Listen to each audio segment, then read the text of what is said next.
মুমিনদের বিচারের মাঠের সময়কালের অবস্থান হবে এক ওয়াক্ত ফরজ সালাত আদায় করতে যতটুকু সময় লাগে ঠিক ততটুকু সুবহানাল্লাহ। আজকেও ওই বক্তব্যের প্রেক্ষাপট অনুযায়ী আজকে আমরা আলোচনা করব অপেক্ষার প্রহর পর্ব 2।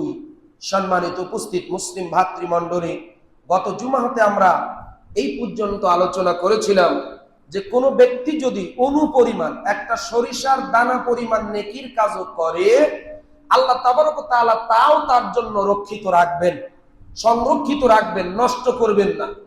আবার কোনো ব্যক্তি যদি অনুপরিমাণ কোনো পাপ করে, আল্লাহ তাবারক ওয়া তাআলা তাও তার চোখের সামনে স্পষ্ট করে দিবেন আমলনামার মাধ্যমে। কিসের মাধ্যমে? আমলনামার মাধ্যমে। আল্লাহ রাব্বুল আলামিন পবিত্র কোরআনুল কারীমের ভিতরে 99 নম্বর সূরা সূরা আয-জিলজালের 7 এবং 8 নম্বর আয়াতে কারীমের ভিতরে আল্লাহ রাব্বুল আলামিন ঘোষণা করেন, রব্বুল আলামিন বলেন, فَمَن يَعْمَلْ مِثْقَالَ ذَرَّةٍ خَيْرًا يَرَهُ। আল্লাহ রাব্বুল আলামিন তিনি বলেন, যে ব্যক্তি অনুপরিমাণ ভালো কাজ করবে সে তা তার আমলনামায় দেখতে পাবে। সুবহানাল্লাহ।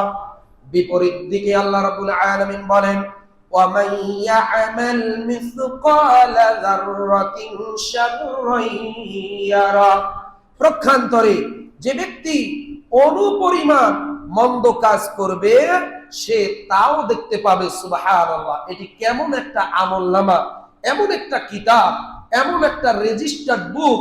আল্লাহ সুবহানাহু ওয়া তাআলা কাল বিচারের মাঠে সেই অপেক্ষার প্রহর যখন শেষ হবে, অর্থাৎ বিচারিক কাজ যখন শুরু হবে, তখন আল্লাহ তাবারক ওয়া তাআলা প্রত্যেকটা আদম সন্তানের সামনে তার কৃতকর্মের রেকর্ডনামাটা উপস্থাপন করবেন। সুবহানাল্লাহ।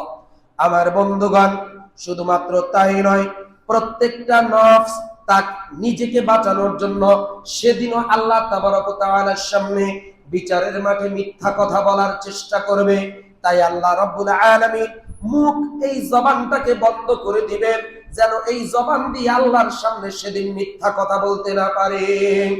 আল্লাহ রাব্বুল আলামিন পবিত্র কোরআনুল কারীমের ভিতরে 36 নম্বর সূরা সূরা ইয়াসিনের 65 নম্বর আয়াতে কারীমার ভিতরে রব্বুল আলামিন তিনি বলেন, আল ইয়াউমা নাখতিমু আলা আফওয়াহিহিম ওয়া তুকাল্লিমুনা আইদিহিম ওয়া তাশহাদু আরজুলুহুম বিমা কানু ইয়াকসিবুন। আল্লাহ রাব্বুল আলামিন বলেন, আজ আমি তাদের মুখে মোহর লাগিয়ে দেব, তাদের হাত আমার সাথে কথা বলবে এবং তাদের পা তাদের কৃতকর্মের ব্যাপারে আমি আল্লাহ রাব্বুল আলামিনের কাছে সাক্ষ্য দিবে। সুবহানাল্লাহ। মিথ্যা বলার অভ্যাস যাদের চিরাচরিত, প্রতিদিন ফজরের সালাত থেকে নিয়ে শুরু করে, অর্থাৎ সূর্য ওঠার পর থেকে নিয়ে সূর্য ডুবা পর পর্যন্ত, গভীর ঘুমে আচ্ছন্ন হওয়া পর্যন্ত যাদের নিত্যদিনের অভ্যাস এই জবান দিয়ে মিথ্যা কথা বলা, এই জবান আল্লাহর সামনে বিচারের মাঠেও মিথ্যা কথা বলার চেষ্টা করবে। কথা বুঝছেন কিনা? নিজেকে বাঁচানোর জন্য আমরা মিথ্যা কথা বলি না? যত বড় সত্য কথাই হোক, একেবারে যত সাক্ষী থাকুক, ঠিক কিনা? তারপরে বলো কি যে না আমি এই কাজ করি নাই। গত সপ্তাহে কল্যাণপুর ভাইরাল হয়ে গেছে, ঠিক কিনা? হ্যাঁ, বলতেছে আমার মাজা থেকে প্যান্ট পরে গেছিল, প্যান্ট আমি টান দিয়ে উঠে ইন করতেছিলাম।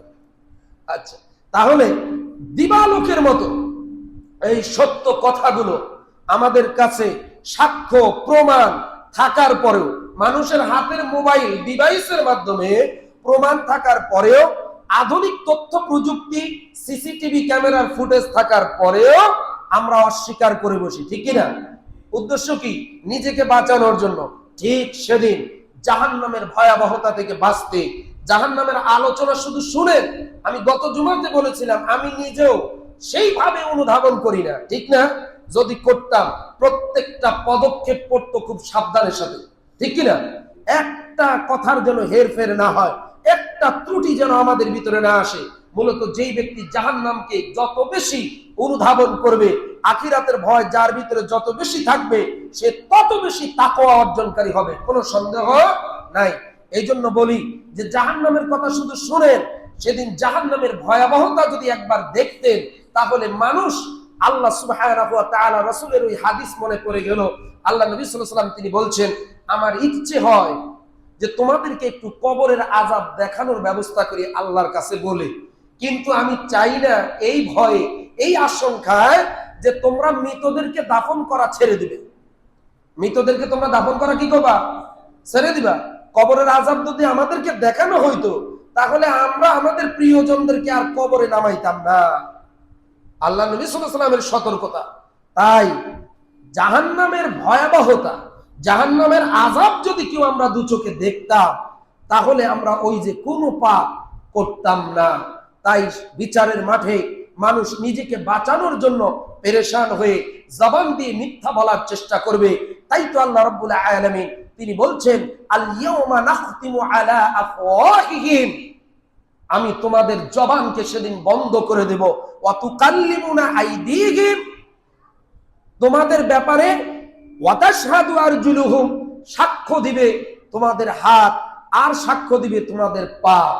এই জন্য সম্মানিত উপস্থিত মুসলিম ভাতৃমণ্ডলী, তখন মিথ্যা বলার কোনো সুযোগ থাকবে না, বাঁচার কোনো উপায় থাকবে না। কারণ নিজের হাত, নিজের পা, নিজের অঙ্গ প্রত্যঙ্গগুলো কাল বিচারের মাঠে আল্লাহ সুবহানাহু ওয়া তাআলার কাছে আমার এই বিরুদ্ধে, আমার নফসের বিরুদ্ধে সাক্ষ্য প্রদান করবে, বাঁচার কোনো পথ থাকবে না।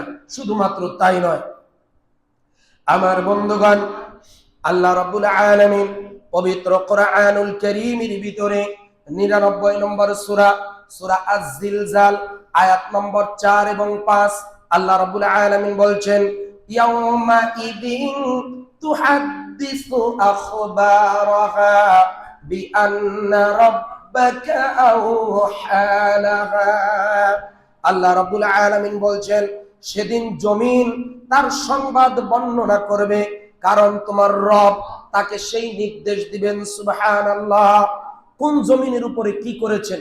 অন্ধকারে না আলোতে চলাচল করেছিলেন? অন্তর, পাপ কাজ করার স্পৃহা জাগে, ভেতরে বাসনা জাগে, চোখটা দেখে, হাতটা স্পর্শ করে, আর পা সেখানে নিয়ে যায়, ঠিক কিনা? পরবর্তীতে লজ্জাস্থান হয় তা পূর্ণ করে অথবা অপূর্ণ থাকে। এই জমিনের উপর দিয়ে যে চলাচল করে আল্লাহ সুবহানাহু ওয়া তাআলার বিরুদ্ধচারণ করেছিলেন, পাপের কাজ করেছিলাম, এর সাক্ষ্য দিবে জমিন। আমার বন্ধুগণ, শুধুমাত্র তাই নয়, যেই জমিনের উপরে আপনি সালাত আদায় করেছেন, যেই জমিনের উপরে আপনি সিজদা দিয়েছেন, এই জমিনও আল্লাহ সুবহানাহু ওয়া তাআলার কাছে আপনার পক্ষে সাক্ষী দিবে। সুবহানাল্লাহ। জমিন, মসজিদে, আপনার ঘরে, যেখানে আপনি সালাত আদায় করবেন, যেখানে আপনি আল্লাহ সুবহানাহু ওয়া তাআলাকে সাজদা দিবেন, এই সাজদার জায়গাগুলো আল্লাহ তাবারক ওয়া তাআলার সামনে আপনাকে আপনার পক্ষ নিয়ে সুপারিশ করবে, আপনার পক্ষে সাক্ষ্য দিবে। সুবহানাল্লাহ। এই জন্য বন্ধুগণ, সেদিন পালানোর কোনো পথ খোলা থাকবে না, পালানোর কোনো জায়গা অবশিষ্ট থাকবে না যেখানে পালিয়ে আমরা নিজেদেরকে বাঁচাতে পারবো। আমার বন্ধুগণ, আল্লাহ রাব্বুল আলামিন পবিত্র কোরআনুল কারীমের ভিতরে 75 নম্বর সূরা, সূরা আল কিয়ামা, আয়াত নম্বর 10, 11 এবং 12 নম্বর আয়াতে কারীমের ভিতরে আল্লাহ রাব্বুল আলামিন তিনি বলছেন, ইয়াকুলুল ইনসানু ইয়াওমা ইদিন আইনাল মাফার। আল্লাহ রাব্বুল আলামিন বলেন, সেদিন মানুষ বলবে, পালানোর জায়গা কোথায়? ইয়াকুলুল ইনসান, সেদিন মানুষেরা বলবে, ইয়াউমা ইযিন আইনাল মাফার, পালানোর জায়গাটা কোথায়? কোথায় আজকে আমরা পালাতে পারবো? আল্লাহ রাব্বুল আলামিন তিনি বলছেন, জবাব দিচ্ছেন আল্লাহ। আল্লাহ রাব্বুল আলামিন তিনি বলছেন, কাল্লা লা ওয়াজার, কখনো না, কখনো না, কোথাও পালাতে পারবে না। আল্লাহ রাব্বুল আলামিন পরের আয়াতে বলছেন, ইলা রাব্বিকা ইয়াউমা ইযিনিল মুস্তাকার। আল্লাহ রাব্বুল আলামিন বলছেন, কোনো আশ্রয় নেই, সেদিন তোমার রবের কাছেই হবে চূড়ান্ত অবস্থান। চূড়ান্ত ভাবে অবস্থান করতে হবে আমাদের রবের কাছে, যিনি আমাদের খালিক, যিনি আমাদেরকে সৃষ্টি করেছেন, যিনি আমাদের মালিক, যিনি আমাদের অভিভাবক। আনতা মাওলানা। তাই তো আমরা সূরা বাকারার শেষ আয়াতে গিয়ে বলি, আনতা মাওলানা, তুমি আমাদের অভিভাবক। আমাদের অভিভাবক কে? আল্লাহ। আর সেই অভিভাবকের সামনে চূড়ান্ত ভাবে আমাদেরকে উপস্থিত হতে হবে। পালানোর কোনো পথ, কোনো সুযোগ, কোনো স্থান আমাদের জন্য খোলা থাকবে না। আমার বন্ধুগণ, বিচারের মাঠের এই ভয়াবহতা শুধুমাত্র কাফিরদের জন্য। বিচারের মাঠের এই ভয়াবহতা মুনাফিকদের জন্য, কুফফারদের জন্য, কিন্তু মুমিনদের জন্য আল্লাহ রাব্বুল আলামিন বিরাট সুসংবাদ দিয়েছেন। আল্লাহ রাব্বুল আলামিন হাসরের মাঠে সবার জন্য একই মাত্রায় কষ্টকর হবে না, এমন নয় যে সবাই এককভাবে এমন ভাবে একই রকমের শাস্তি পাবে, কষ্ট পাবে। আমার বন্ধুগণ, আল্লাহ রাব্বুল আলামিন তার প্রিয় বান্দাদের জন্য বিশেষ নিরাপত্তা রাখবেন। সুবহানাল্লাহ। আল্লাহ রাব্বুল আলামিন পবিত্র কোরআনুল কারীমের ভিতরে 21 নম্বর সূরা, সূরা আল আম্বিয়া আয়াত নম্বর 103, আল্লাহ রাব্বুল আলামিন তিনি বলেন, লা ইয়াহজুনুহুমুল ফাসাউল আকবার ওয়া তাতালাক্কাহুমুল মালাইকাতু হাযা ইয়াউমুকুমুল্লাযী কুনতুম তুআদুন। আল্লাহ রাব্বুল আলামিন বলেন, মহাভীতি তাদেরকে চিন্তিত করবে না। অর্থাৎ বিপদের এই পরিস্থিতি, হাসরের এই পরিস্থিতি, ভয়ানক পরিস্থিতি মুমিনদেরকে চিন্তিত করবে না। সুবহানাল্লাহ।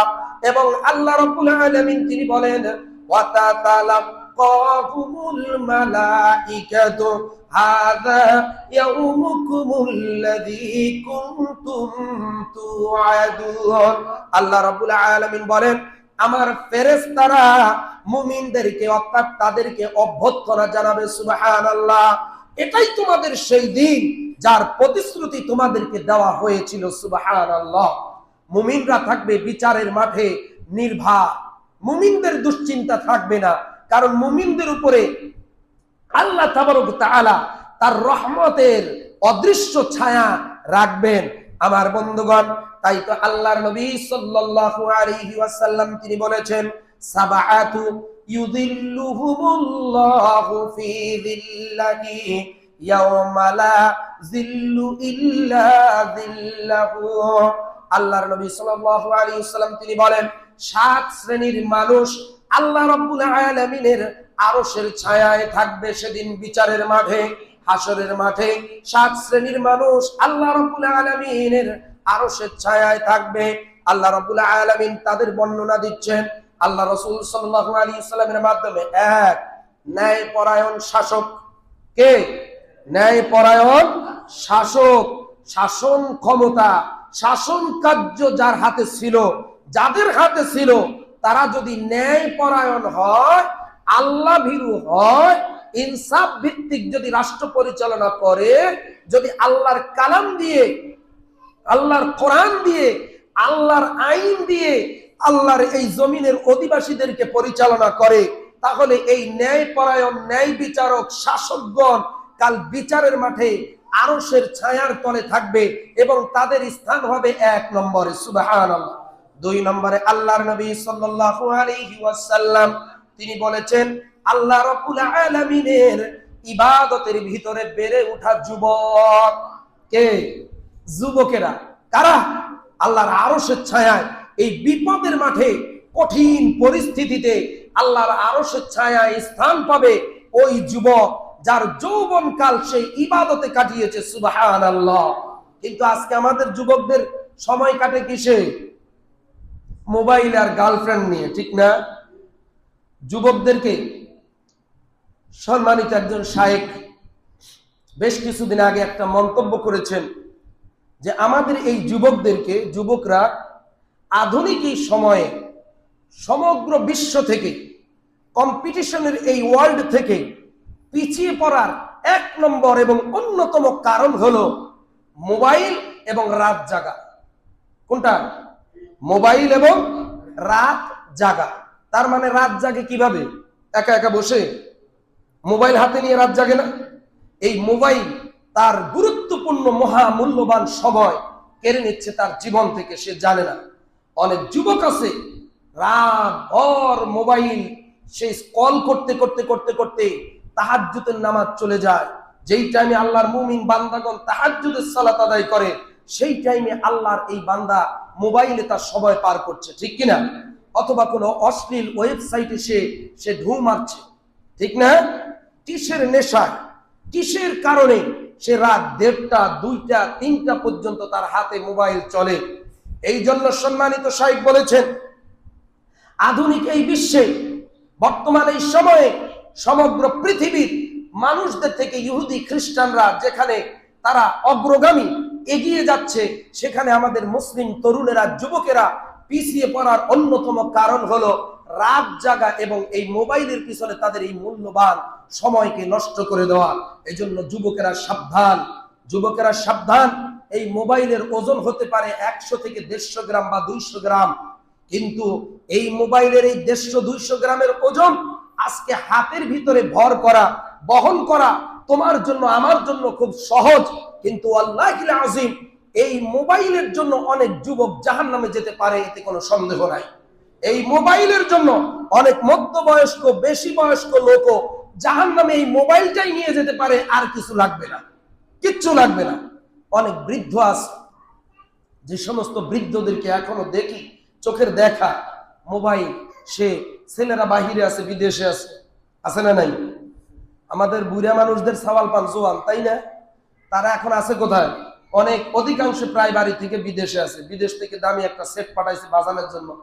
বাপকে একটা মোবাইল সেট এই জামানায় না দিলে উপায় আছে কোনো? কথা শুনতে শুনতে মায়ের জন্য একটা, বাবার জন্য একটা, বোনের জন্য একটা, বোন জামাইয়ের জন্য একটা, সবার আবদার থাকে। প্রথম আবদার কি? সবার আবদার কি প্রবাসীদের কাছে? প্রথম আবদার হলো মোবাইল। আর যখন ছুটিতে আসে তখন আবদার হলো স্বর্ণের অর্নামেন্ট। বুঝতে পারছেন কিনা? আমি তো প্রবাসী ছিলাম, আমি জানি, যদিও আমি এত দিতে পারি না, তারপর আপনাদেরকে বলছি অভিজ্ঞতা থেকে। তো এই বৃদ্ধ বাবা মা যারা অন্তত আগে রাত্রেবেলা ঘুমাইতো, এখন তারা টিকটক চিনে, তারা টিকটক দেখে, তাদের আবার ফেসবুক আইডি আছে। বুঝেন কিছু? কি ভয়ানক ব্যাপার! তারা অশ্লীল ভিডিও দেখে, এটা প্রমাণ আছে আমার কাছে। তারা অশ্লীল ভিডিও দেখে মোবাইলে। একটা মোবাইল থাকা মানে কম্পিউটারের আব্বা হাতে থাকা, ঠিক কিনা? এই মোবাইল থাকলে আপনার কাছে সব আছে, ঠিক না? তাহলে এই মোবাইল আমাদের যুবকদেরকে জান্নাত থেকে বের করে, জান্নাত থেকে বঞ্চিত করে, বের না বঞ্চিত করে জাহান্নামে নিয়ে যাওয়ার জন্য যথেষ্ট, ঠিক কিনা? কি ইমাম, কি হুজুর, কি মাওলানা, কি হাফেজ, কি মুফতি, সব একই কাতারে। কারণ এই মালটা এমন একটা ভাবে, এমন একটা প্রযুক্তি, এমন একটা সিস্টেমে এটা তৈরি করা হয়েছে, এর ম্যানুয়াল গুলি আছে কার কাছে? তারা যেইটা পাঠায় সেইটা আপনি দেখতে বাধ্য। কোরআন তেলাওয়াতের ভিতরে বদ খারাপ অ্যাড আসে, আছে না নাই? কোরআনের তাফসীর পড়তেছি, ইবনে কাসিরের তাফসীর, সেখানে উলঙ্গ অ্যাড চলে আসে। তাহলে এটা আপনার নিয়ন্ত্রণে নাই, এটা আপনার নিয়ন্ত্রণের বাহিরে। তার মানে ইহুদি খ্রিস্টানরা আপনাকে যত সুযোগ সুবিধা দিবে, তার ভিতরে তাদের গহীন চক্রান্ত আছে, আপনাকে পথভ্রষ্ট করবেই করবে তারা, ঠিক কিনা? প্রত্যেকটা জিনিসের পজিটিভ পয়েন্ট, পজিটিভ সাইডটা মানুষ কম গ্রহণ করে, নেগেটিভের পিছনে মানুষ বেশি ঝুঁকে, ঠিক কিনা? ভালো মানুষ বেশি না খারাপ মানুষ বেশি পৃথিবীতে? খারাপ। এই জন্য যুবকেরা সাবধান। শোনো, যুবক বয়সে যারা আল্লাহকে ভয় করে চলবে, যুবক বয়সে যারা আল্লাহর ইবাদত বন্দিগিতে সময় কাটাবে, কাল হাসরের মাঠে, বিচারের মাঠে তারা আল্লাহর আরশের ছায়ায় স্থান পাবে। ও যুবকেরা, ও তরুণেরা, তোমরা কি চাও না যে কাল বিপদে বিচারের মাঠে আল্লাহর আরশের ছায়ায় স্থান পেতে? অবশ্যই তোমাকে সকল যাবতীয় পাপাচার, গোপনে পাপ ছেড়ে দিতে হবে। আল্লাহকে ভয় করে আল্লাহর সন্তুষ্টির জন্য গোপনে করা সকল পাপগুলো ছেড়ে দাও। আল্লাহ তাবারক ওয়া তাআলা আমাদেরকে সবাইকে তৌফিক দান করুন, আল্লাহুম্মা আমিন। সম্মানিত উপস্থিত মুসলিম ভাতৃমণ্ডলী, 3 নম্বরে আল্লাহ রাসূল সাল্লাল্লাহু আলাইহি ওয়াসাল্লাম তিনি বলেন, বিচারের মাঠে হাসরের দিনে কঠিন এই ভয়াবহ অবস্থায় সূর্য যখন আমাদের মাথার নিকটে প্রায় থাকবে, তখন আল্লাহর আরশের ছায়া দিয়ে আল্লাহ যাদেরকে ছায়া দিবেন তারা হলো ওই শ্রেণীর মানুষ যাদের অন্তরটা, যাদের কলবটা মসজিদের সাথে লেগে থাকে। সুবহানাল্লাহ।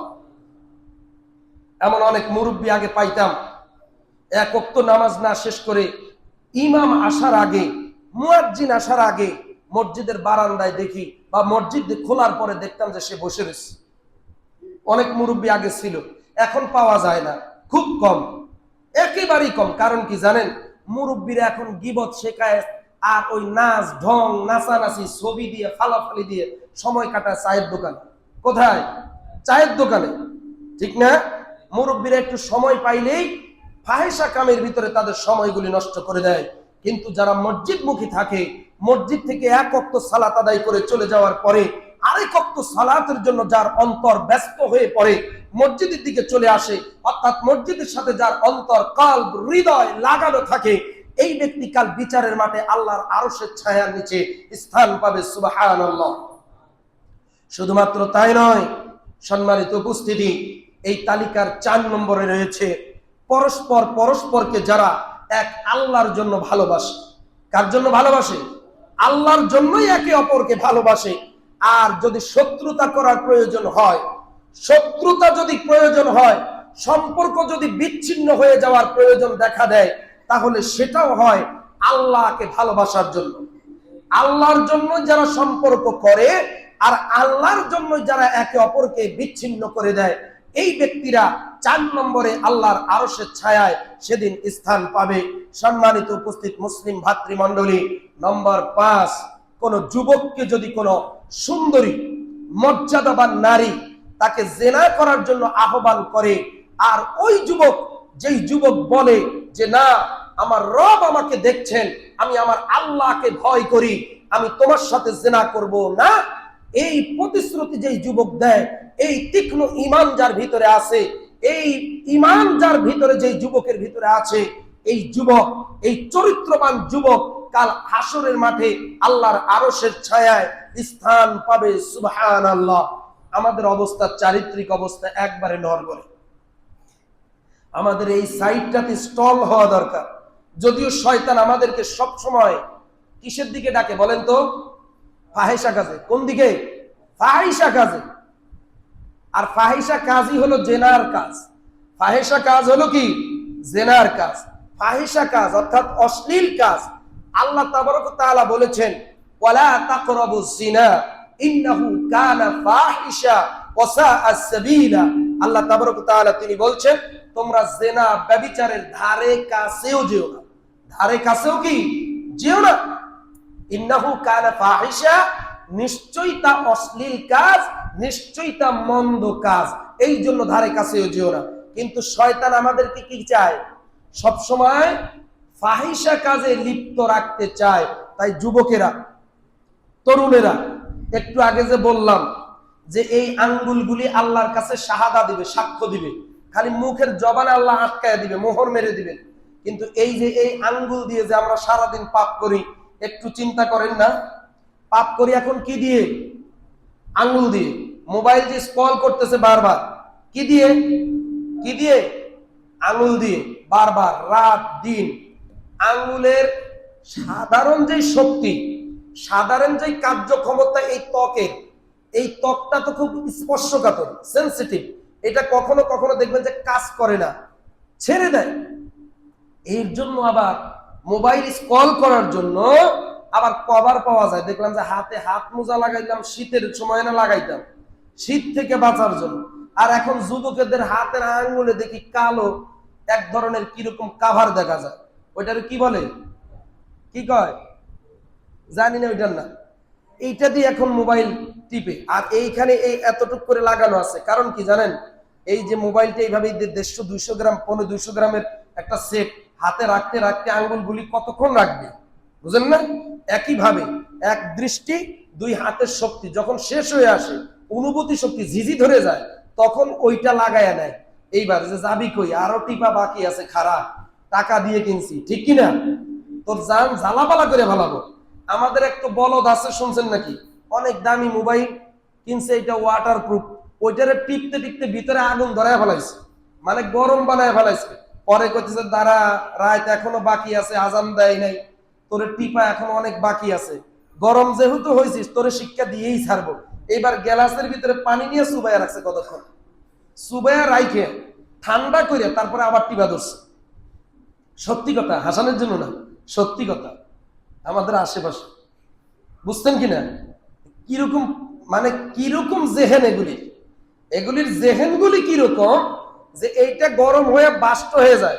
আবার জানেন কিনা, এই যে গত সপ্তাহের আগের সপ্তাহ মনে হয় দেখলাম মোবাইল চার্জে রেখে গেমস খেলতে খেলতে খেলতে পরে এটা বাষ্প হয়ে জীবন পুটুস, জীবন কি রুহুটা কি হয়ে গেছে, পুটুস করে বাড়ায় গেছে, বাষ্প হয়ে গেছে। ঠিক না? আছে না নাই? যুবকরা তরুণেরা আছে না নাই? এটার পিছনে ঠিক মতো পিন দিয়ে হ্যাঁ তারপরে টিপে, ব্যাটারি 8000 mAh এর ব্যাটারি, তারপরও কাম হয় না। ঠিক কিনা? সারাসারি নাই, ব্যাটারি যাবি কই? মানে এমন এক মোবাইল যদি বের হইতো যে ব্যাটারি লাগবে না, চার্জই লাগবে না, তারপরে মনে হয় যে ওদের মনে ধরতো, ওদের মন মতো হইতো। আল্লাহ ক্ষমা করুক। সম্মানিত উপস্থিত মুসলিম ভাতৃমণ্ডলীরা, এই মোবাইল, এই আঙ্গুলগুলি আমাদের কাল বিচারের মাঠে সাক্ষ্য দিবে। দিবে কিনা? দিবে না? দিবে কিনা? এই আঙ্গুলগুলি সাক্ষ্য দিবে। এক, যারা এই আঙ্গুল দিয়ে তাসবিহ পাঠ করে, শুনেন, এই আঙ্গুল দিয়ে যারা তাসবিহগুলি আঙ্গুলের করে গুনে গুনে 33 বার সুবহানাল্লাহ, 33 বার আলহামদুলিল্লাহ, 34 বার আল্লাহু আকবার, অথবা 33 বার আল্লাহু আকবার, 3 33 99 বার, আর একবার এই কালেমা, এত ফজিলত এমন কোন নবী নাই যেই নবী এই শাহাদা, এই কালেমা পাঠ করে নাই। সেটা হলো কি, লা ইলাহা ইল্লাল্লাহু ওয়াহদাহু লা শারীকা লাহু, লাহুল মুলকু ওয়া লাহুল হামদু ওয়া হুয়া আলা কুল্লি শাইইন কাদির। এইটা দিয়ে, এই কালেমা দিয়ে আল্লাহ নবী সাল্লাল্লাহু আলাইহি ওয়াসাল্লাম 100 বার পূর্ণ করছে। তাহলে আপনি যে সুবহানাল্লাহ হাতের আঙ্গুলের করে গুনে গুনে পড়েন, এই করগুলো, এই আঙ্গুলগুলো কাল বিচারের মাঠে আপনার পক্ষে সুপারিশ করবে সুবহানাল্লাহ। আর আল্লাহ নবী কি বলছে জানেন? এগুলো থেকে নূর বিচ্ছুরিত হতে থাকবে। কি নূর? নূর, নূর মানে কি?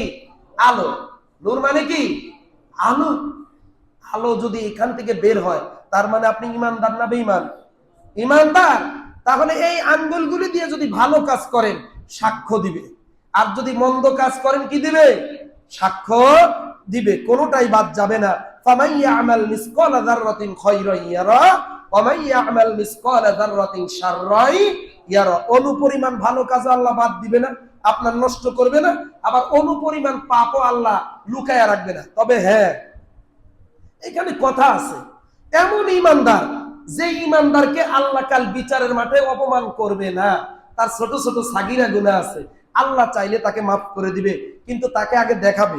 গুনাহ যে দেখাবে না এমন না, আল্লাহ তার গুনার পাহাড়গুলি দেখাবে।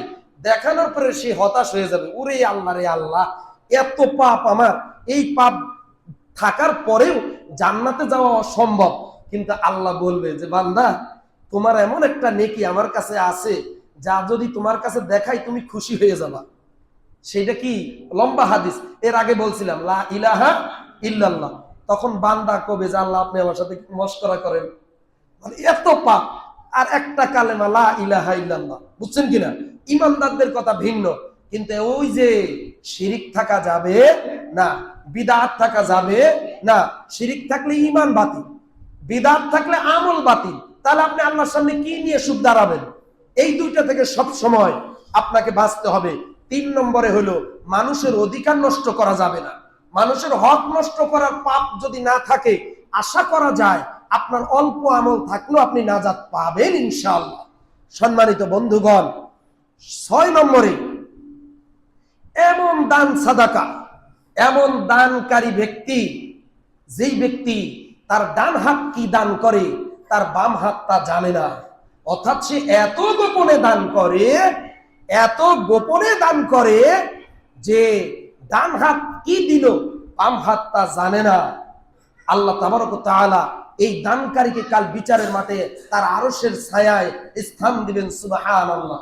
কিন্তু আমরা আজকে দান করি, আমাদের দান, আমাদের সাদাকা এগুলি বেশি হলো লৌকিকতা। আমাদের দান সাদাকা গুলো লোক দেখানো। আমাদের দান সাদাকা করার আগে আমরা কি করি? তুমি বন্যার ত্রাণ দিবা, তোমার আবার ওই বিটির সাথে রেখে ছবি উঠাইয়া দিয়ে 2 কেজি চাল 2 কেজি আটা অমুক তমুক দিয়ে ছবি উঠাইয়া ফেসবুকে ছাড়ার দরকার কি? বুঝো নাই?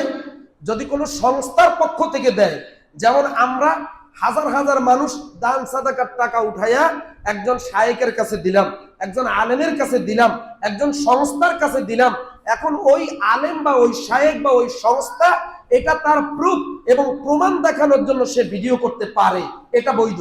কিন্তু আপনি ব্যক্তিগতভাবে অমুক ব্যক্তির একটা ছাগল কিনে দেন, তার ছবি উঠে আপনি ছাড়তেছেন। অমুক জায়গায় রাস্তার পাশে আপনি একটা সাদকায়ে জারিয়ার অংশ হিসেবে একটা গাছ লাগান, সেইটার ফটো সেশন করে আবার উঠে ছাড়ার দরকার কি? ওটা তো সাদাকা, ওটা গোপন দান থাকুক। এমন কিছু গোপন দান থাকুক যা মানুষ জানবে না, জানবে একমাত্র আল্লাহ। কাল বিচারের মাঠে যেন ওই গোপন দান, গোপন সাদাকা, গোপন নেকির কাজ, গোপন ভালো কাজ আল্লাহ যেন আপনার সামনে প্রেজেন্ট করে আপনাকে বাঁচিয়ে দিতে পারে, ঠিক কিনা? গোপনে দান করবেন বেশি। তবে হ্যাঁ, কখনো কখনো পরিস্থিতির কারণে, পরিবেশের কারণে গোপন দানের চাইতে প্রকাশ্যে দান উত্তম হয়ে দাঁড়ায়। যেখানে প্রকাশ্যে দান করার আহ্বান করা হয় সেখানে দান প্রকাশ্যেই হবে, কিন্তু যেখানে গোপনে দান করার কথা বলা হয়েছে, অপশন বেশি কোনটা? গোপন দানের না প্রকাশ্য দানের? গোপন দানের। গোপনে দান করার অপশন বেশি। আপনি যত বেশি যেখানে সেখানে দান করেন কেউ জানবে না, কিন্তু প্রকাশ্যে আমি চাইলাম আর তারপরে দিলেন, এটা একজন দেখলো, আমি চাইলাম আপনি দিলেন আরো 10 জন দেখছে, এই পয়েন্টটা কম। এই জন্য সম্মানিত মানুষগণ, সম্মানিত মুসল্লিয়ান ইকরাম, আপনারা শুনুন, যারা গোপনে দান সাদাকা করে, এমন ভাবে দান করে যা তার ডান হাত দান করে বাম হাত জানে না, এই ব্যক্তি কাল বিচারের মাঠে আল্লাহর আরশের ছায়ায় স্থান পাবে। মুরব্বীরা, মধ্যবয়সীরা, যাদের চুল পাকা ধরছে, এগুলি একটা নিদর্শন। তারে যে আল্লাহ বয়সে পরিপক্ক করছে, তারে যে আল্লাহ জ্ঞান গরিমায় এই দুনিয়ার হায়াতে পরিপক্ক করছে, সময় হয়েছে, এটা তার নিদর্শন। মানুষ জ্ঞানে এবং ধারে ভারে পরিপূর্ণতার লক্ষণ বয়স, সময়সীমা কত বছর? কে জানেন? কত বছর? 40 বছর। কত বছর? 40 বছর। সকল নবী নবুয়ত পাইছে কত বছর বয়সে? নবুয়ত পাইছে 40-এ। আমাদের নবী নবুয়ত পাইছে কত? তারা নবী, এইটা আগে থেকে আল্লাহর পক্ষ থেকে ঘোষণা, কিন্তু নবুয়ত প্রাপ্ত একেবারে ওহী নাজিল হয়েছে তাদের উপরে কত থেকে? 40। 40 বছর যাদের হয়েছে, কি ভাবার দরকার না? যদিও মৌতের কোনো বয়স নাই, ঠিক কিনা? বয়স আসেনি, কোনো বয়স নাই। আমাদের একটু ভাবনা চিন্তা করার দরকার। সম্মানিত উপস্থিতি, 7, ওই ব্যক্তি, যে ব্যক্তি নির্জনে যখন থাকে, সে আল্লাহকে ভয় করে, আল্লাহকে স্মরণ করে, আর তার চোখ দিয়ে অশ্রু প্রবাহিত হয়। সুবহানাল্লাহ। কে সে? নির্জনে, নীরবে, নিভৃতে সে আল্লাহকে ভয় করে, আর তার চোখ দিয়ে আল্লাহর ভয়ে চোখ থেকে পানি বের হয়। এই আল্লাহ ভীতি তাকওয়াবান মানুষ কাল বিচারের মাঠে, হাসরের মাঠে ভয়ঙ্কর এই পরিস্থিতির ভিতরেও আল্লাহর আরশের ছায়া পাবেন। আল্লাহ তাবারক ওয়া তাআলা এই 7 শ্রেণীর মানুষদের ভিতরে আমাদেরকে অন্তর্ভুক্ত করে নিন। আল্লাহুম্মা আমিন।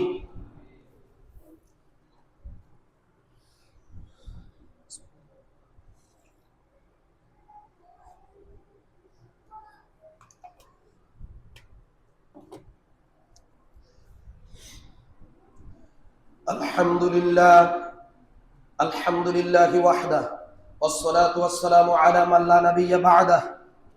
সুতরাং সম্মানিত মুসল্লিয়ান ইকরাম, আমরা বলছিলাম যে 50 আলফা সানা, 50,000 বছরের সমান। তার মানে হাসরের মাঠের অপেক্ষার সময় আমরা আল্লাহ তাবারক ওয়া তাআলা পবিত্র কোরআনুল কারীম সূরা নম্বর 70, সূরা আল মাআরিজ আয়াত নম্বর 4, আল্লাহ তাবারক ওয়া তাআলা তিনি বলছেন 50 আলফা সানা, 50 আলফা সানা। আল্লাহ তাবারক ওয়া তাআলা বলছেন 50,000 বছর। সুতরাং কিন্তু প্রত্যেক মানুষ বিচার শুরু হওয়ার আগে ঠিক 50,000 বছর অপেক্ষা করবে, এটা নির্দিষ্টভাবে বলা যাবে না। সম্মানিত উপস্থিত মুসলিম ভাতৃমণ্ডলী, কারণ আল্লাহ রাব্বুল আলামিন সহিহ হাদিসে, সহিহ মুসলিম শরীফের 194 নম্বর হাদিস, সহিহ মুসলিমের হাদিস নম্বর 194 এবং সহিহ বুখারীর হাদিস নম্বর 4476 নম্বর হাদিস, এই হাদিস থেকে আল্লাহ নবী সাল্লাল্লাহু আলাইহি ওয়াসাল্লাম তিনি বলেছেন যে আমাদের রবের কাছে আপনি সুপারিশ করুন যেন এই অবস্থা থেকে বিচারের কাজ শুরু করা হয়। আল্লাহ নবী বলছেন, সুপারিশ করবে কে? আল্লাহ রাসূল, তারপরে বিচারের কাজ শুরু হয়ে যাবে। সম্মানিত উপস্থিত মুসলিম ভাতৃমণ্ডলী, এই জুমার খুতবা থেকে আমরা যে বিষয়টা আমরা সেটি অনুধাবন করতে পারি সেটি হলো কি, আচ্ছা বলেন তো, টাটকা রোদ, টাটকা রোদ বলি আমরা যেটা, হ্যাঁ, 44 থেকে 45 থেকে 50 ডিগ্রি সেলসিয়াস তাপমাত্রার যে সূর্যের যে তাপ, এর ভিতরে আমরা 5টা মিনিট ঠিক মতো দাঁড়ায় থাকতে পারি না। পারি? সবাই পারি না, পারেন নাকি? সবাই ঠিক মতো খালি গায়ে, হাসরের মাঠে সব মোটা মোটা কম্বল, জ্যাকেট, ছাতা দামি দামি, হ্যাঁ, এগুলি নিয়ে উঠবো যেন তাপমাত্রা না লাগে, ঠিক কিনা? সব কি উলঙ্গ থাকবে? কি থাকবে? উলঙ্গ থাকবে। তাহলে বিচার এই দিনে, এই জমিনে একটু টেস্ট করেন, খালি গায়ে 50 ডিগ্রি সেলসিয়াস তাপমাত্রার সূর্যের আলোতে একটু দাঁড়িয়ে থাকেন 5 মিনিট 10 মিনিট, দেখেন টিকে থাকতে পারেন কিনা। কিন্তু সম্মানিত উপস্থিতি, আমরা পারি না, আমরা অস্থির হয়ে যাই। কিন্তু হাসরের মাঠে মানুষের অবস্থা তো এমন হবে যে মানুষ বলবে যে বিচার শুরু করা হোক, এই অপেক্ষার অবসান হোক, বিচার শুরু করেন, এই আবদার খালি আল্লাহর কাছে চলতে থাকবে যে হে আল্লাহর নবীগণ, আপনারা আল্লাহর কাছে সুপারিশ করেন যেন আমাদের বিচার শুরু হয়ে যায়। বিচার শুরু হওয়ার পরে জান্নাতে যাবে না জাহান্নামে যাবে ওইটা পরের কথা, বিচার শুরু হওয়ার জন্যই এই পেরেশানি থাকবে সবার। সম্মানিত উপস্থিত মুসলিম ভাতৃমণ্ডলী, আজ নিজের অপরাধ মানুষের কাছ থেকে লুকানো যায়, পরিবারের কাছ থেকে লুকানো যায়, সমাজের কাছ থেকে লুকানো যায়, রাষ্ট্রের কাছ থেকে লুকানো যায়, কিন্তু আল্লাহ তাবারক ওয়া তাআলার সামনে থেকে নিজের অপরাধ কৃতকর্মগুলি লুকানো যাবে না। সম্মানিত উপস্থিত মুসলিম ভাতৃমণ্ডলী, আল্লাহ সুবহানাহু ওয়া তাআলা পবিত্র কোরআনুল কারীম সূরা নম্বর 69, সূরা আল হাক্কা, পারা নম্বর 29, আয়াত নম্বর 18, আল্লাহ সুবহানাহু ওয়া তাআলা তিনি বলছেন, লা তাখফা মিনকুম খাফিয়া, আল্লাহ সুবহানাহু ওয়া তাআলা তিনি বলছেন তোমাদের কোনো গোপন বিষয় গোপন থাকবে না। তোমাদের কোনো গোপন বিষয় কি থাকবে না? গোপন থাকবে না। সেদিন সম্পদ থাকবে না, আর যার সম্পদ থাকবে সেই সম্পদ কোনো কাজে আসবে না। তারপরে মানুষের কোনো ক্ষমতা থাকবে না, সেদিন সব ক্ষমতার একচ্ছত্র অধিপতি কার?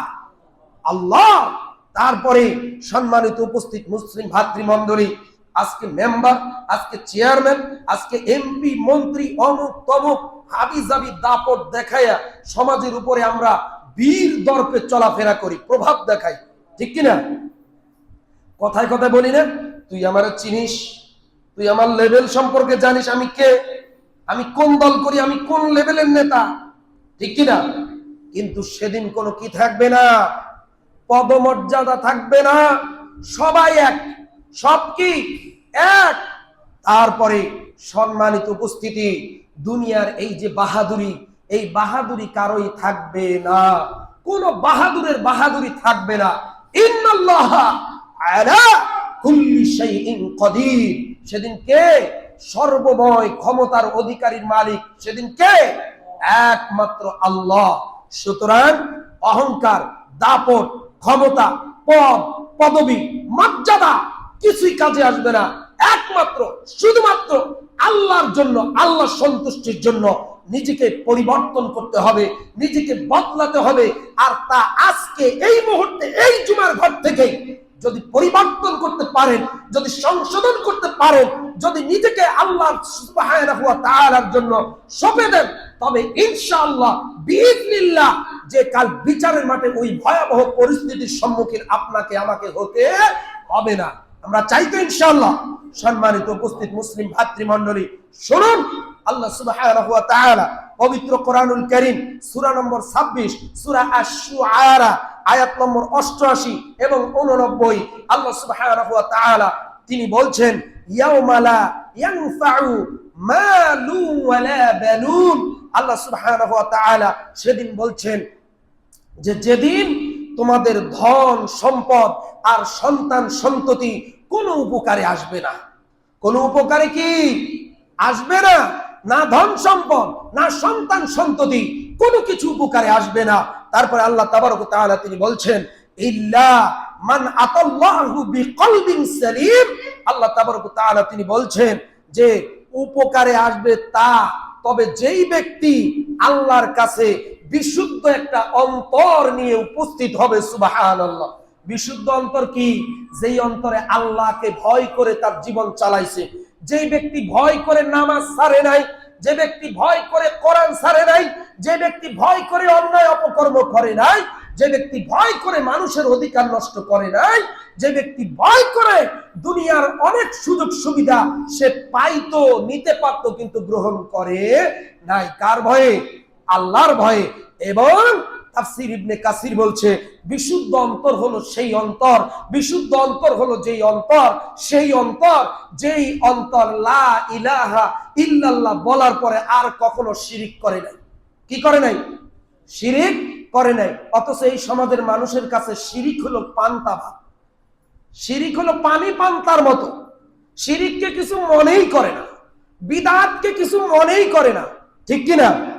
হ্যাঁ, এই যে খুতবা শেষে যদি শুনেন এখানে ফয়তার দাওয়াত, দরের উপরে যায় টুপিটা খুলে, টুপি থাকলে যদি সিনে ফেলান, যদি সিনে ফেলায়, আছে না নাই? নাম হলো আহলে হাদিস, নাম হলো সালাফি, ঠিক কিনা? সহিহ আকীদার মুসলিম, কিন্তু ফয়তা খাওয়ার ভিতরে পাওয়া যায়, যায় কি যায় না? 40-এর ভিতরে পাওয়া যায়, যায় কি যায় না? নুনু কাটা অনুষ্ঠানের ভিতরে পাওয়া যায়, যায় কি যায় না? বিবাহ বার্ষিকীর অনুষ্ঠানে যায়, পাওয়া কি যায় কি যায় না? গায়ে হলুদের অনুষ্ঠানে মুসলমান যায়, পাওয়া যায় কি যায় না? অথচ সহিহ আকীদার মুসলিম, অথচ সালাফি আকীদার মুসলিম, অথচ আহলুল হাদিসদের অনুসারী বলে নিজেকে পরিচয় দেয়। কখনো না। আহলুল হাদিস এটি শুধুমাত্র একটি নাম নয়, এটি নাম নয়, এটি গুণ। আপনার ভিতরে সেই গুণ থাকতে হবে। বিদআত, কুসংস্কার, শিরকি কার্যক্রমকে আপনাকে পরিত্যাজ্য করতে হবে, আপনাকে এগুলো পরিহার করে চলতে হবে। যদি পারেন তবেই হবেন আল্লাহ সুবহানাহু ওয়া তাআলা মুখলিস বান্দা। ঠিক কিনা? সম্মানিত উপস্থিত মুসলিম ভাতৃমণ্ডলী, অতএব হাসরের মাঠে আসার আগেই আমাদেরকে প্রস্তুতি নিয়ে যেতে হবে। সেনাবাহিনীর চাকরির ইন্টারভিউ চলতেছে। গত রাত্রে একটা ভিডিও আসলো, ওই যে তাদের যে সিভি জমা নেওয়ার পরে তাদের যে প্রশিক্ষণগুলি চলে, প্রথম একটা দেখে আমার কান সারা। ওখানে যাদের যাবে, যাদের বডি ফিটনেস, দৌড় যখন দিল তখন নেতায় পড়ে যাইতেছে, পিছের থেকে পাছার উপরে সেই মতো লাত্তি। তাহলে ওই বডি ফিটনেস যদি না থাকে ওইখানে ওই চাকরির জন্য আবেদন করা যাবে? আপনি তো জানেনই সেখানে এই লেভেলের পরিশ্রম হবে। ঠিক কিনা? প্রশিক্ষণ কেন্দ্র থেকে অনেক যুবক পলায়, আছে না নাই? কারণ তারা জানে ওইখানে এরকম হবে, যার নাই সে পারবে না ভাই, বের হয়ে আসতে পারবে। টিকে থাকার মতো যারা আছে, শক্তিশালী ওই হিম্মত যারা আছে, তারাই ওখানে যাবে এবং টিকে থাকবে। শুনেন, বিচারের মাঠে কম ইমানের মুনাফিকরা, মুশরিকরা, বেঈমানরা, শিরিককারীরা, বিদআতীরা তাদের কোনো জায়গা হবে না, উপায় থাকবে না। সুতরাং বিচারের মাঠে যাওয়ার আগে, হাসরের মাঠে আপনি চাইলেও যাবেন, না চাইলেও যাবেন। কারণ আল্লাহ সুবহানাহু ওয়া তাআলা তিনি আপনাকে আগেই সতর্ক করেছেন, মিনহা খলাকনাকুম ওয়া ফিহা নুঈদুকুম ওয়া মিনহা নুখরিজুকুম তারাতাল উখরা। আমি তোমাদেরকে মাটি থেকে সৃষ্টি করেছি, এই মাটিতে আবার ফিরিয়ে আনবো এবং এই মাটি থেকে তোমাদেরকে আবার পুনরুত্থিত করব। ঠিক কিনা? আপনি চাইলেও না চাইলেও হিন্দুদের মতো, মালায়ুনদের মতো যদি মনে করেন যে পোড়ায় আগুনে ছাই করে দিবি আর পদ্মার গঙ্গার জলে ভাসায় দিবি, আর আল্লাহ আপনাকে তৈরি করতে পারবে না, ধরতে পারবে না, অসম্ভব। যিনি আপনাকে প্রথম সৃষ্টি করেছেন, প্রথম সৃষ্টি করা কঠিন না পরের বার সৃষ্টি করা কঠিন? সহজ। কোনটা? পরের বার সৃষ্টি করা একবারে সহজ, ঠিক না? কারণ নমুনা, তার আকার আকৃতি তার সব জানা আছে, কেমনে বানানো লাগবে। তাই আল্লাহ আপনাকে যিনি প্রথমবার সৃষ্টি করেছেন, তিনি পরের বার না, 100 বার না, লক্ষ বার, কোটি কোটি বার তিনি শুধুমাত্র বলবেন কুন আর ফায়াকুন হয়ে যাবে। বিচারের মাঠে যাওয়ার আগে নিজের ইমান পরিশুদ্ধ করুন, নিজের আমল সংশোধন করুন, নিজের ইমান আমলের পদ্ধতিগুলো পরিবর্তন করুন একমাত্র আল্লাহর জন্য। সম্মানিত উপস্থিত মুসলিম ভাতৃমণ্ডলী, অতএব আমাদেরকে তাওহীদ বিশুদ্ধ করতে হবে। কি করতে হবে? তাওহীদ, আল্লাহর একত্ববাদ ঠিক করতে হবে। 2, 5 ওয়াক্ত সালাত জামাতের সাথে আদায় করার চেষ্টা চালিয়ে যেতে হবে। 2 ওয়াক্ত ছুটে যদি যায় কোনো কারণবশত সেটি ভিন্ন কথা, কিন্তু জামাতের সাথে সালাত আদায়ের অভ্যস্ত হতে হবে। 3, তওবা করতে হবে। আল্লাহ রাসূল সাল্লাল্লাহু আলাইহি ওয়াসাল্লাম দিনে আর রাতের ভিতরে কয়বার তওবা করছে? তার অনেক পাপ ছিল, তাই না? নাকি আমাদের সবার পাপ তিনি গাড়ে নিয়ে মরছিল? ঠিক কিনা? তার তো কোনো পাপ নাই, পিছনের পাপ নাই, সামনের পাপ নাই, ভবিষ্যতের পাপ নাই, অতীত বর্তমান ভবিষ্যৎ তার কোনো পাপ নাই। তারপরেও তিনি দৈনিক 70 বার অথবা 100 বারের উপরে তিনি কি করেছেন? ইস্তেগফার করেছেন। আর আমি আর আপনার এত আমল, যেই নেক আমল, অনেক অনেক সোয়াবের কাম করি সারাদিন, একবারও মুখ দিয়ে আস্তাগফিরুল্লাহ বের হয় না। ঠিক না? বেশি বেশি ইস্তেগফার করতে হবে আল্লাহর ভয়ে। তারপরে মানুষের হক যা ক্ষতি করছেন তারা যদি বেঁচে থাকে অথবা ওই ব্যক্তি যদি না থাকে, তার ওয়ারিশরা থাকে, তাদের কাছে তার হক আপনাকে ফিরিয়ে দিতে হবে। আর যা কোনোদিন ফিরিয়ে দিতে পারবেন না, তার জন্য বেশি বেশি করে আমল করেন, কারণ কাল বিচারের মাঠে আপনার আমল থেকে তাকে দিয়ে দেওয়া হবে। এটা পানির মতো ক্লিয়ার। আল্লাহ আপনার আমল থেকে তার হক আদায় করে দিবেন। তাহলে কি পরিমাণ নেকি আপনার করা লাগবে একটু চিন্তা করেন। যারা পরের হক নষ্ট করে তাদের বিপদ। আর আল্লাহর কাছে বেশি বেশি দোয়া করবেন, আল্লাহ যাদের হক নষ্ট করছি আমার পক্ষ থেকে তুমি তাদের অধিকারগুলি পূরণ করে দাও। আল্লাহ সাহায্য করবে, আল্লাহ সাহায্য করবে। আপনি যদি গরিব হয়ে যান, এককালের ধনী, মানুষের উপরে জুলুম করছে, মানুষের জমি জামা নগদ অর্থ সম্পদ সব খাইছে, এখন সে রাস্তার ফকির হয়েছে, এখন সে কি দিয়ে দিবে? তাই এখন সে আল্লাহর কাছে বেশি বেশি দোয়া করবে যেন আল্লাহ তাকে সেই সম্পদ দেয় যা দিয়ে সে মানুষের অধিকারগুলো ফিরিয়ে দিতে পারবে। আল্লাহ সাহায্য করবে ইনশাআল্লাহ, যদি নিয়ত ঠিক থাকে। তারপরে বেশি বেশি করে আমরা কি করব? মানুষের উপরে জুলুম করব, ঠিক কিনা? কারণ যে বেশি বেশি জুলুম করবে সে কাল হাসরের মাঠে তাড়াতাড়ি বিচারের থেকে বাইসে যাবে আর জান্নাতের ভিতরে ঢুকবে, ওর বিচার হবে সহজ, ঠিক কিনা? জুলুম করা থেকে বেঁচে থাকতে হবে। কারণ কি? আল্লাহ নবী সাল্লাল্লাহু আলাইহি ওয়াসাল্লাম তিনি বলেছেন তোমরা জুলুম থেকে বেঁচে থাকো, কারণ এই জুলুম কাল কিয়ামতের মাঠে অন্ধকারের রূপ ধারণ করবে। মানে জালেমের জন্য কাল হাসরের মাঠে কোনো আলো থাকবে না, অন্ধকার। সুতরাং জুলুম থেকে বেঁচে থাকুন। তারপরে আরো যে বিষয় থেকে বেঁচে থাকতে হবে সেটি কি বলেন তো? আমল নষ্ট হয়ে যায় যেই কাজে, নিজের করা এত কষ্টের আমল কিন্তু আমলটা নষ্ট হয়ে যায় সামান্য একটা বদ অভ্যাসের কারণে। সেটা কি? গীবত। সেটা কি? গীবত। পরের দোষ ত্রুটি আলোচনা করা, এটা হলো গীবত। যদি তার ভিতরে থাকে যা কইলেন সমালোচনা, যদি তার ভিতরে থাকে সত্যি যদি সে করে তাহলে গীবতের পাপ। আর যদি না থাকে আন্দাজে তার উপরে মিথ্যা কথা বলছেন তাহলে মিথ্যা অপবাদের পাপ লেখা হবে, 2টা। আল্লাহ আমাদেরকে ক্ষমা করুন। তারপরে চগলখুরি। চগলখুর বুঝেন? গীবত আর পরনিন্দা একটা জিনিস, আর চগলখুরি আরেকটা জিনিস। চগলখুর হইল তারা যারা একজন আরেকজনের সাথে দ্বন্দ্ব লাগায় দেয়। কি লাগায় দেয়? দ্বন্দ্ব লাগায় দেয়।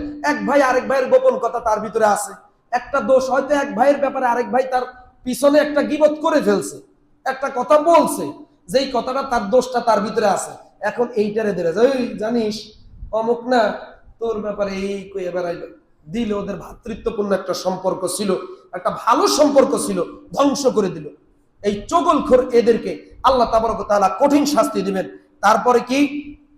আমাদেরকে বাঁচতে হলে বেশি বেশি নেক আমল করতে হবে, এর কোনো বিকল্প নাই। বেশি বেশি নেক আমল করতে হবে, কারণ কাল বিচারের মাঠে একমাত্র সম্বল কি? কি? নেক আমল।